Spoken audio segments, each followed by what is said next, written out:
Welcome to this short video which will teach you how to properly keep score in 9-ball on APA League Night. The weekly 9-ball score sheet is what you will use to keep score of all matches played. After League Night, your score sheet will be submitted to your local APA League in whatever manner they have instructed. The score sheet will ensure that both you and your opponent's members are properly ranked.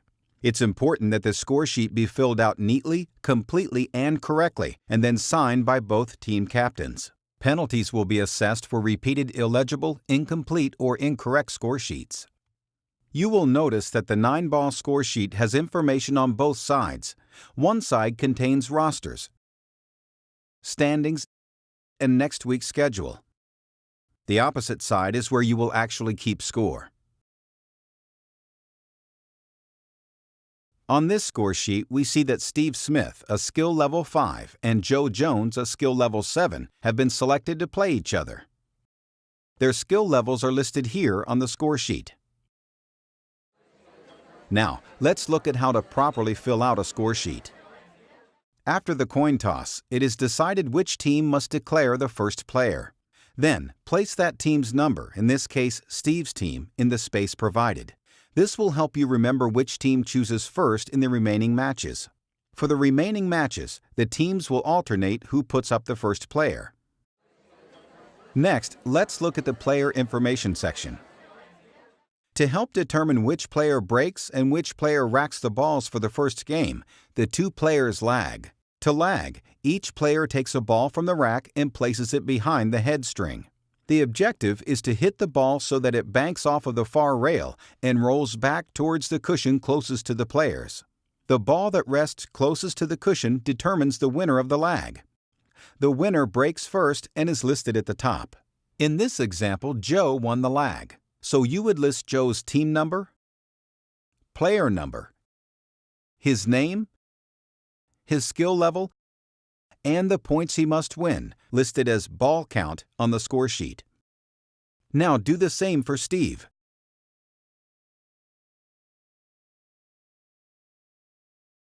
To find out how many points Joe must win, refer to the chart located on the opposite side of the score sheet.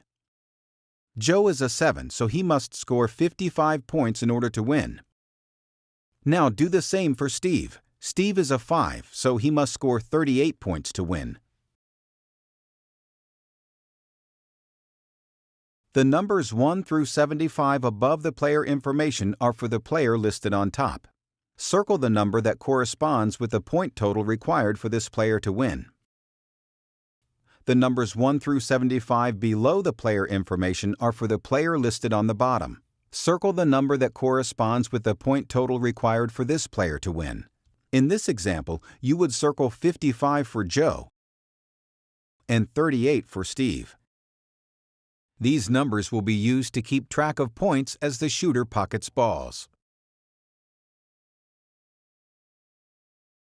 A player receives 1 point for every ball pocketed from 1 through 8, except for those balls pocketed when he scratches or fouls, which are marked as dead balls, and he receives 2 points for pocketing the 9-ball. Draw a line through each number or corresponding dot as the shooter pockets balls. To make the points earned visually stand out more, alternate the direction of the lines for each game. The first player to reach their circled number wins the match. Now let's look at the innings section. An inning in pool is a completed cycle that gives both players a turn at the table. The player who won the lag, in this case Joe, is listed first and represents the top half of the inning throughout the match. The player who lost the lag, in this case Steve, represents the bottom half of the inning throughout the match. Since Steve lost the lag, he ends each inning. An inning is not over and therefore not marked until the player who lost the lag misses or fouls. The dead ball section. Underneath the innings section is the dead ball section.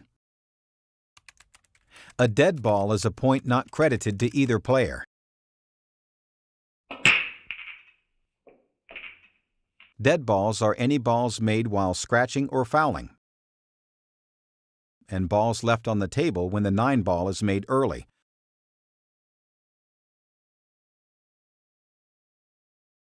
or when a player reaches their designated ball count to win the match.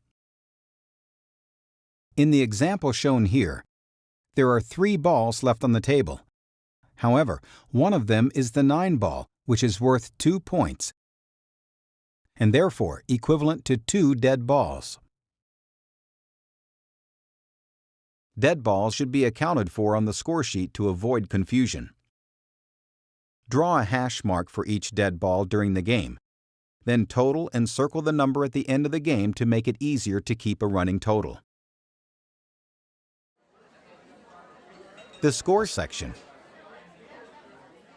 The score sheet also has a score section for each player. It is above the innings section for the player who won the lag, and below the dead ball section for the player who lost the lag. At the end of each game, when the 9-ball is legally pocketed or the shooting player reaches their designated ball count, the scorekeeper should record the points each player ended with in the appropriate score section. 10 points should be accounted for in each game, taking any dead balls into consideration. The score, innings, and dead balls for each game should be separated by a perpendicular line drawn after each game ends.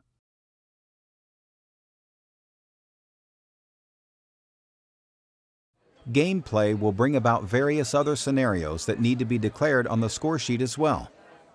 If a player pockets the 9-ball when breaking the rack of balls at the beginning of a game, it is known as a 9 on the snap. Write 9S in the innings section for that game. If a player breaks the balls and then legally pockets all of the balls in succession, this is known as a break and run. Write BR in the innings section for that game. At the end of the match, total the number of 9 balls pocketed on the break and the number of break and runs and write it in the appropriate block. Another scenario that happens frequently and needs to be written on the score sheet is when a player calls for a coaching timeout. When a team takes a timeout, simply mark a T in the score section for the appropriate player. The defensive shots block. Intentionally missed shots are indicated in the defensive shots block. A defensive shot should be marked for a player who has no intention of actually pocketing their ball on any given shot. Intentionally missed shots fall into 2 basic categories. The first category is safeties. Safeties are perfectly ethical, but are intentional misses nevertheless. The second category is intentionally missed shots for the purpose of manipulating one's handicap, also referred to as sandbagging. By carefully marking intentionally missed shots, you are not only keeping score properly, you are also helping to ensure the accuracy of the skill levels of the other players in your division. Note, the marking of a defensive shot does not affect the marking of the inning. In other words, the inning is marked and so is the defensive shot, if appropriate. Accurate and conscientious scorekeeping is the team captain's greatest contribution to the smooth operation of the equalizer handicap system and the prevention of sandbagging. The equalizer will work perfectly if every team keeps score properly. Anytime a player does not attempt to pocket one of his object balls, it should be marked in the player's defensive shots block.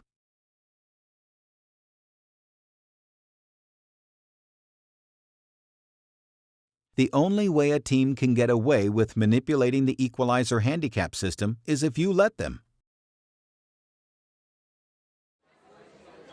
To help you better understand, the following is an example of a match where 3 games have been completed. In the first game, Joe breaks but doesn't make any balls. Steve makes 1 ball but misses his second shot, ending the inning. You would now mark 1 inning. Joe then pockets balls 2 through 9 in order. Remember, even though the game is over, a second inning is not marked because the bottom player, in this case Steve, did not complete a second turn at the table. Joe scored 9 points, 7 points for balls 2 through 8, and 2 points for the 9 ball. Steve scored 1 point, 1 point for 1 ball. There were 0 dead balls, and there was 1 inning. 9 points for Joe, plus 1 point for Steve, plus 0 dead balls equals 10 total points. Remember, 10 points should be accounted for in each game. In the second game, Joe breaks again, and this time he makes the 9 ball, as well as 1 other ball. There are 7 balls left on the table, which will be marked as dead balls on the score sheet. Joe receives 3 points, making his total 12. Steve receives 0 points, keeping his total at 1. There are 0 innings marked since it is still Joe's shot. 12 points for Joe, 1 point for Steve, and 7 dead balls equals 20 total points, 10 points for each game. In the third game, Joe breaks again and makes 1 ball, then plays a defensive shot, passing the turn to Steve. Steve then plays a defensive shot, passing the turn back to Joe and ending the inning. Joe makes 1 ball and then misses, passing the turn back to Steve. Steve pockets 2 balls and then misses, ending another inning. Joe plays another defensive shot. Steve pockets 2 more balls and then scratches while pocketing the next ball, creating a dead ball and ending another inning. Joe takes ball in hand and runs the rest of the table. In this game, Joe scored 5 points, making his total 17. He also had 2 defensive shots. Steve scored 4 points, making his total 5. He had 1 defensive shot. There was 1 dead ball, making the dead ball total 8. 17 points for Joe, plus 5 points for Steve, plus 8 dead balls equals 30 points total, 10 points for each of the first 3 games. The total innings block. At the end of the match, add up all of the innings for the entire match and enter the total in the total innings block shown here.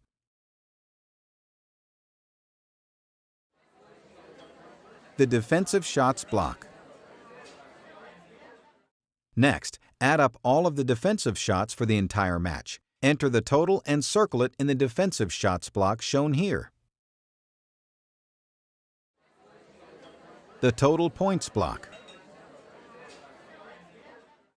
At the end of the match, add up the total points scored by each player and enter the total in the total points block. The match points earned block. In each match, the players will split 20 points. How those 20 points are split is determined by how well the losing player performed.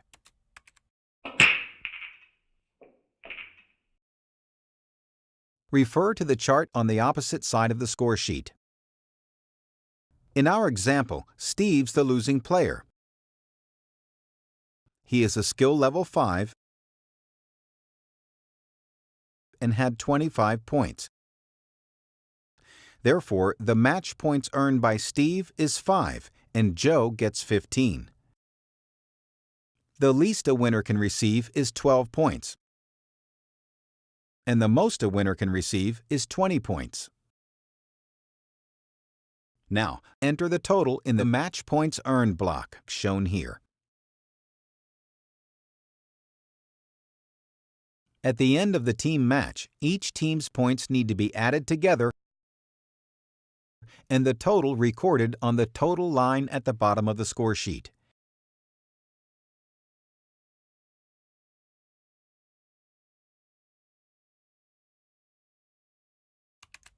Each individual match, unless forfeited, is worth 20 points, and a team match is worth 100 points.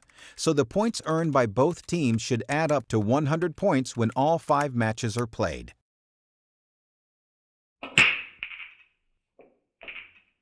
You will also need to fill in the team number after the team captain's signature line.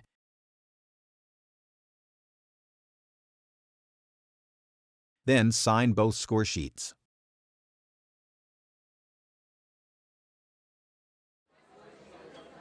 Now let's take a look at the fees section. Team captain should complete the financial section located on the opposite side of the score sheet shown here. Make sure you always itemize the money which is placed in the envelope with the score sheet. It is very important to list the annual membership dues with the names of the members who are paying. The table size section. Finally, be sure to check the box indicating which size table the match was played on.